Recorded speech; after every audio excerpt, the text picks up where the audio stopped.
fundraising for Southeast Asia, the theme of that energy is fundraising. So, take it away. Good afternoon.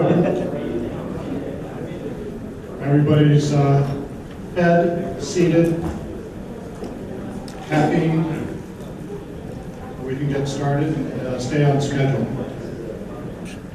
And we will be addressing a range of topics within that, but also being careful not to step on the toes of the next panel, which will be talking about more of the due diligence aspects of assessing different GPs in the region.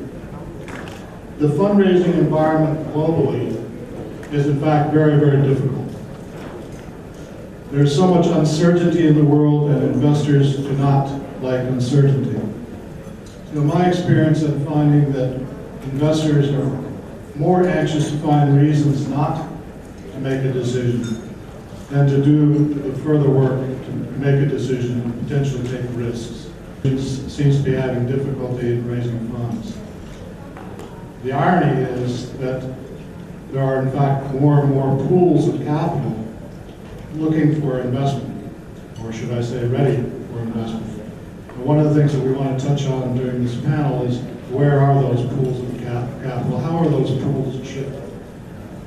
First, what we're going to do is ask each of the panelists to introduce themselves and their business very briefly, and then we'll circle back and get into the first questions.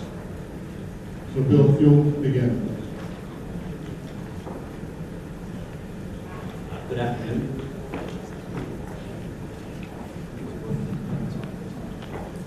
Good afternoon. My name is Bill Stoops. I'm the CIO of Dragon Capital. Dragon is based here in Saigon. We manage about $1 billion of offshore institutional money in the Vietnamese listed markets. Our AUM for offshore funds is about $850 million. We run another $150 million domestically. We've become the largest and oldest domestic fund manager. And we also have a significant interest in the country's biggest stockbroker.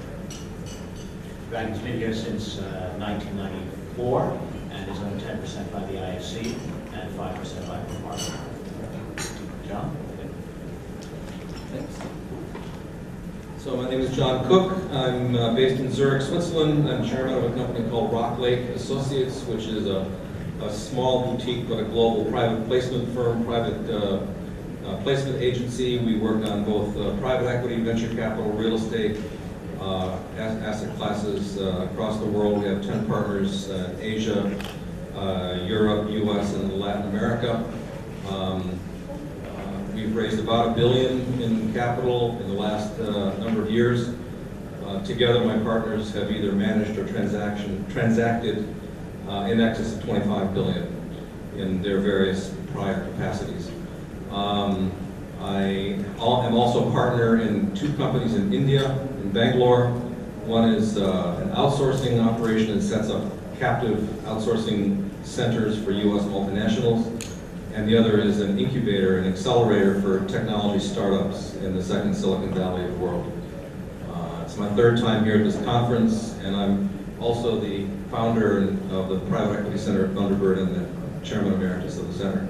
So I'm really happy to see this conference taking place and the robustness and the quality of the people that are here.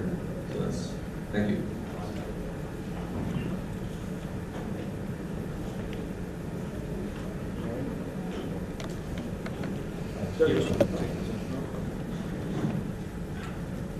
Asia, other emerging markets, and venture markets with fund managers and minimal direct investors. And Contract Global Strategies, which is a consulting firm that advises investors investing in emerging. John in the middle, who represents a placement agent, and then myself, who does a little bit of everything. Before we get into the first question about fundraising, I'd like to make a comment about the cyclicality of historical and economic cycles. We sit in a room here talking about the growth opportunities, investment opportunities in Southeast Asia, but one doesn't have to think too far back. Certainly in my time frame, in the late 1980s and early 1990s, when Southeast Asia was the place to invest in private equity and venture capital. And I was active in investing here. That ran up until 1998 and 99 in the Asia crisis. And we really learned a lot from that crisis and the mistakes that were made in Southeast Asia up to that point. But after that, then there was little interest in Southeast Asia, and the investment interest moved to North Asia. Korea opened up, Japan opened up, people became more active even in China at that time. So now as we talk about the opportunities in Southeast Asia again, keep in mind that this is not all new. We have been here before. What is new is that we do have new markets when we talk about Southeast Asia. And that's interesting. But also let's keep in mind that when we attend conferences like this, frankly, we get a bit myopic. We talk about all the opportunities and, of course, the challenges, if we're fair, of investing here in Vietnam or Cambodia or Myanmar. But for a global investor, there are opportunities around the world. There are opportunities in West Africa. There are opportunities in Latin America. There are opportunities in India. There are opportunities in Europe, perhaps now in distress, and there are opportunities in the United States. So we really have to think, why would an investor want to invest here compared to the other opportunities that it has to look at? I just remind people that don't get too consumed by what is going on here. Keep in mind that you have to have a global perspective because investors are looking, for the most part, globally. That will feed into a discussion of the pool of capital that might be available to invest in this region. But let's start with some of the fundamentals. And John, if you could talk a little bit about the alternative ways to raise capital for a private equity fund or a company. Okay, so thanks, Jim. I'm going to assume, first of all, I want to say that on the heels of what Jim just said about the global market, it's a very difficult challenge. Money is fungible, and it can go wherever it's going to find the best risk-adjusted return it can find on the planet. It doesn't matter where you are. As you said, you can be very myopic, thinking we've got the best opportunity right here, and everybody should buy it. But those same people you're calling on are also looking at opportunities in Japan, and New York, and Europe, and Brazil. So how do you stand out above those? You can't. You absolutely can't. You can only fit into the matrix for the institutions and the larger family offices of what they're putting to work around the world. The fundraising market is characterized right now, I'd say it's bifurcated, two angles to it, two sides to it. If you're an established manager who's been around for a long time, like Bain Capital or some of the other better-known names, raising the better-known names who are well-established, they can raise $1 billion fund in 2 months. They've got a track record, they've got the whole machinery set down. On the other end of the market is the smaller side. Let's say you're trying to raise $100 million or $250 or $500 million. It's your first, second, third fund.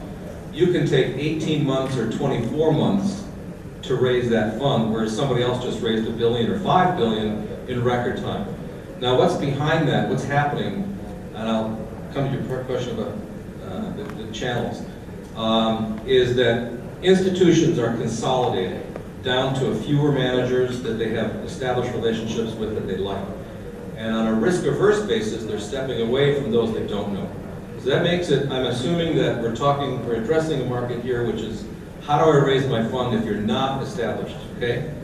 Two basic ways: you do it yourself, or you hire someone who's an agent or a helper of some sort to go out. They come in large sizes, small sizes, individuals. You can hire one person, you can hire somebody, one in Asia, one in Europe, one in the US to represent you. And there are pros and cons to each different channel of doing that. And it's very tricky. It can turn into a big loss, or it can be a huge win if you pick the right people. So Bill, picking up on that then, you have raised capital, and you have used one of those strategies, broad strategies, presumably. What has been your view, your reaction? What do you see as the pros and cons from what you've done and what you see others have done in raising capital? Well, our particular situation is that Dragon Capital is looking to raise a $250 million private equity fund for Indochina, which we define as not only Vietnam, Laos, and Cambodia, but also Myanmar. We now have a network of offices in all those countries, and Dragon itself has a long history in private equity type deals, going back to 1994 when we first set up shop here, before there was any kind of stock market. So most of the stuff that we now own in our funds originated on a private equity basis. We're looking to set up our second LPGP structure through this Indochina vehicle. And we are not a Bain Capital or a Squadron indeed, and so we're having to use alternative means, in addition to doing it ourselves, to source the capital. I think we're finding that we have very extensive relationships developed over the years, which help us, which are invaluable to us, because this is such a relationship-driven business. So therefore we've been able to rely on long-standing relationships that we have in Europe, UK, US, and here in Asia. We have to some extent used the placing agents. We've gone about that. It's very important to vet them thoroughly and to use them selectively, but they can certainly fit into a strategy like the mixed one that we're doing quite nicely. When I was at Common Fund Capital in New York, we fell under the rules and regulations, of course, in the U.S. about how we can raise capital for our fund of funds. And it was a very, very tricky business because we had to demonstrate that we had established a relationship with a potential investor before we would approach that investor. And there was a cutoff date. And if you had not established that relationship 90 days before you first closed, I think it was, they could not qualify as an investor. Then you could use intermediaries, such as consulting companies or placement agents, who themselves have relationships that you did not have, but because you had a relationship with that intermediary, they qualify. But it got very, very tricky. I assume that that is not an issue so much out here. But Bill, Dan, over to you on how do you respond to a placement agent who calls on you? What do you look for from them? Yeah, it's a good question, and frankly, we don't run through placement agents. We haven't had the opportunity to actually sit down with one and go through. And what Bill just said, it's a relationship-based business. And that's really where we get all our leads in the family office, is all through relationships. And you're trying to build those and find the next opportunity. And the family office is a pretty tight-knit group of people, and it's a great network for us to find opportunities. And to the vetting of GPs, and it all goes through the relationship and what's the experience they've had with somebody before, who's somebody that we can get in contact with that's worked with them before. As I mentioned, we're in fund of funds. We use a fund of funds managers as a big resource to get information on new managers to invest in. And they've been very open with us and who they know and the information they're willing to share with us. And with all due respect and sensitivity to John as a placement agent, my own view on placement agents before I got to the other side of the business was wanted to get them out of the way as quickly as possible, because you really wanted to be talking directly to people such as Bill, where you had to make the decision and not the placement agent. As I got older and wiser, I found that a placement agent, a good placement agent, does in fact add value in first knowing what is of interest to you, and therefore not bringing you things that are not of interest. As an LP, as an investor. As an investor. Yeah. Because the view is different if you're a GP or you're an LP. Right. Yeah. Don't hesitate to interrupt for actor event. Thank you. But the placement agent also establishes a sense of credibility in their own right, that if you feel your experience demonstrates that they have done a great job in understanding the investment manager, and they're quality investment managers, then you're going to listen to the next one that they bring to you more readily.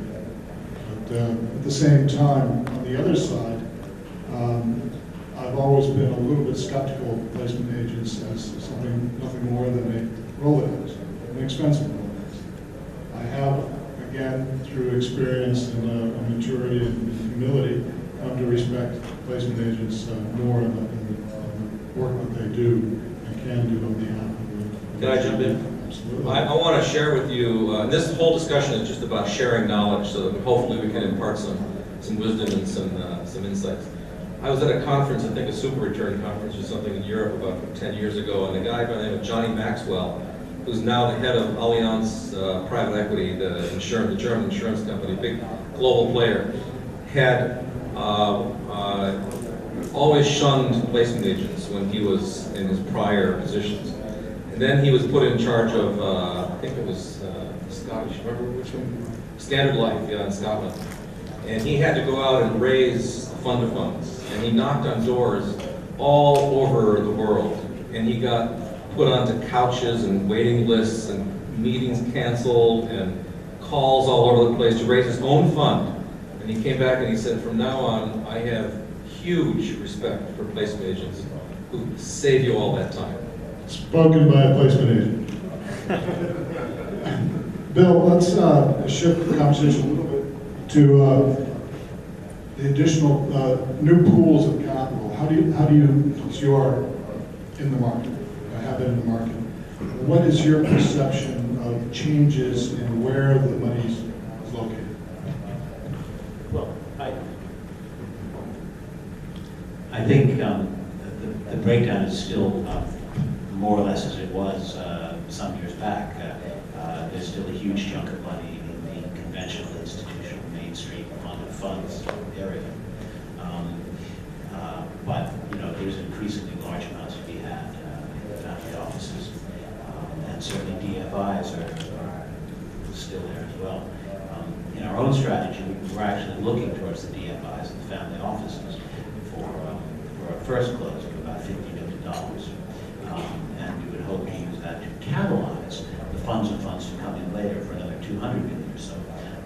Because, of course, the DFIs and the family offices are just more dynamic about what they can do. They're much more flexible. They have, in the case of the DFIs, a less ruthlessly commercial motivation about why they might fund a GP. But once you've raised money from those sources, proven that you can gather capital, and then ideally deploy it pretty quickly, the funds of funds wouldn't come in once they've seen that somebody else is taking the first plunge. So the pools of capital probably haven't changed too much in the past few years. It's a question of how you want to use them within your own strategy. John, do you agree with that? Yeah, absolutely. I think no, that there are some new entrants into the market. It used to be, it's still known now that the U.S. is the largest pool of capital in the world. London is the second largest, and Switzerland is the third largest pool of money directed or managed in private equity. But increasingly, Asia and the sovereign wealth funds are coming on, and there's a lot of new wealth that's been created by entrepreneurs. The Facebooks and the Dropboxes of this world, who are new sources of capital and want to have a bit of a say in how they invest. And governments are coming in, corporations are coming in. So it's a question of knowing the landscape and who's interested in what. And Dan, can you speak from your experience in the family offices environment, what you see happening there? Yeah, and I think Bill nailed it with family offices really have the flexibility and to be able to kind of be that first tranche of capital into the fund. And we'll often receive the early parts of a fund or a new fund that's coming out to market where it's difficult to get an institution. And that's, we have a checklist, but it's not as extensive as an institution checklist. We're not as rigorous, and we can have a little more gut intuition and feel for it. And again, it comes back to that network. Usually, you get to the level of family office, and they have a pretty in-depth network where they can background check pretty well and trace it back to a track record or some sort that makes a lot of sense. I would take a slightly different view, not necessarily that you would disagree, but maybe extend what you're saying. I think there has been a shift in the active pool of investments, pool of active investments. Bill mentioned the traditional investors, let's say the North American endowments, pension funds, foundations. And I would argue that while they may be the largest, they are also the most skittish at the moment, the most hesitant to expand their relationships in adding managers, and very careful in managing their private equity exposure. So at the same time, the growth in the family wealth that everyone has referred to, I think pertains particularly here in Asia as we talk about fundraising in Southeast Asia. And so I would ask, and Bill maybe can react to this, that whether there is not a growing opportunity and in fact need to get more local investors into funds from those wealthy, local, regional investors into the funds to fill up some of the gap or the slow decision-making of the traditional investors. Well, that's precisely our strategy. We are trying to find out more of those new players, the family offices, the DFIs, as opposed to the traditional FOFs. So if you're doing a first or second time fund, that's really the place you have to go to. And I think you're right as well to say that family offices are a bigger chunk of the total pie than they used to be 5 or 6 years ago.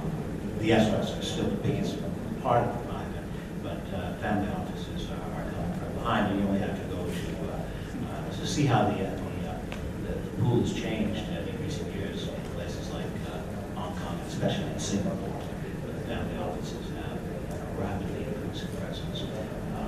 So I think you're right in what you're saying. Another line of discussion relates to the attractiveness of country-specific funds versus regional funds or indeed global funds. During the morning discussion, there were allusions made by several people to moving beyond the Vietnam market, for example, into Cambodia, or from Cambodia to Laos, and becoming more regional. Bill, I think you said the same. I can directly answer that question because we started out our private equity fund as a Vietnam-only vehicle, and we discovered it was very easy to get meetings. There was huge intellectual interest in Vietnam, but the commercial incentive by 2008, 2009 to do single country funds, if they were small exotic countries like Vietnam as opposed to Indonesia or China or India, was rapidly disappearing, even if they had been quite fashionable in 05 or 06. So at that point, we decided it was necessary to go regional. And so we formed a joint venture with our partner, Frontier Investment and Development Partners, which had an office in Camelot, a very nice operation there. Like us, it was kind of a single country player. Like us, it decided that the thing to do was to go regional. So now we have this regional Indochina Opportunities Fund, and we're defining Indochina quite broadly to include not only Vietnam, Cambodia, and Laos, but also Myanmar. And we have offices now, even though we haven't raised the capital quite yet, in all of these places. So I think it's very important to go regional instead of being stuck in smaller single countries. That's definitely where you're going to get the traction from the LPs. So In terms of raising a private equity fund, it was commercially driven, a business decision. Although I must say that Dragon does run a lot of money for the Vietnam play. That was so you can get greater deal flow over the region, supposedly where you have difficulty meeting not only kind of population restrictions or entrepreneurship. I know there's one Singapore has a huge issue. You see the same over and over a few players. I think there's an element of that as well. But above all, I think the audience for funds just didn't want the single country play anymore. In part for the reasons you say. And let's face it, Vietnam has gone through a bad patch as well, which gives extra incentive to diversify away from Vietnam. There's also, the way to create wealth is to add value. And if you can buy similar companies in those regional markets and combine them and create more wealth so that it's more attractive to corporate buyers or exits, it gives you a lot bigger advantage than you're stuck in one venture. I would just say there's a delicate balance as an investor responding to a business decision as opposed to an investment decision. So I'm trying to tweak you a little bit. And so what John and Dan are doing, I'm really trying to help you out by saying that, look, there are greater investment opportunities. Then the next question is, of course, you have to demonstrate the ability to take advantage of them with your team. So, but Dan, from your perspective, are you or your family office colleagues more inclined to do a country-specific fund or a regional fund? Probably more of a regional fund, just gives greater diversification. Being U.S.-based, you're looking, like you said, at global, trying to get that global footprint. So I can just be a region-specific fund where you kind of see we've got all of our funds there, and we have a manager that will go out and find the best opportunity within that region. And in fact, that's why I'm here, is following the fund manager here right now, is in the region, investments, not just in here, but in other locations, and that's attractive to us. And then translating that into a generalist fund versus sector-specific fund. Yeah, and I think it just comes down to maybe that family and their expertise. Us in particular, it's kind of a constant game of asset allocation. How are we spread across? We want to be general, we want a specific sector allocation, or are we light somewhere? Do we need to increase that? That's I think a constant review we're always doing. Is where are we sector-wise and geography-wise? And so we'll always look for opportunities with our managers and also direct investment opportunities to balance that out.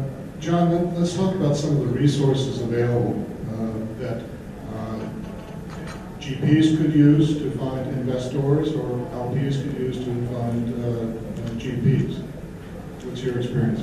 So there are, in fact, a lot of ways, resources that you can tap into to go out and raise a fund. There are private databases that are not that expensive, $3,000, $4,000, $5,000, $6,000 a year, to get access to thousands of investors. Private Equity International is one. Prekin is another one. Both of those are based in London. There's another one called PitchBook, which I think is in Seattle. There's another, then associations are a great way to access. So there's Swiss Venture Capital Association, MPEA in Washington, EFCA based in Brussels, which covers all the European private equity markets. Every single market has its own association. There are your own personal networks, your own alumni networks, your private business colleagues and networks that you've had. There's networking. Depending on where you are in the process, there's friends and family. So there's just, you have to turn over all the stones that you can to figure out where there may be avenues. Let's not forget conferences like this. And conferences, absolutely. And Bill, from your experience, anything to add there and how you've gone about looking for investors? I think we follow the textbook methodology that you laid out, John. But I would just emphasize, you can't emphasize heavily enough, how much of this basically does come down at the end of the day to relationships and networking. So some of the databases, they become useful, but basically, and the conferences and the associations, but basically they're kind of like an addendum to personal relationships, which you've got kind of when you start out, and that you can make happen as you're going forward. A lot comes down to stick-to-itiveness, charm, charisma, and the friends you have going in. And methodology, you've got to be very methodical about it and make your follow-up calls and then make notes. That guy likes it, that guy doesn't, and really track it. The communication process is 90% of the battle, understanding what they want and communicate to them what they want to hear. I think one thing with fundraising in general, if you're raising for a company to a fund, is people underestimate the amount of conversations you have to have, the meetings you have to set up. You just have to schedule so many, meet as many people as you can in order to be successful. It's just that hard.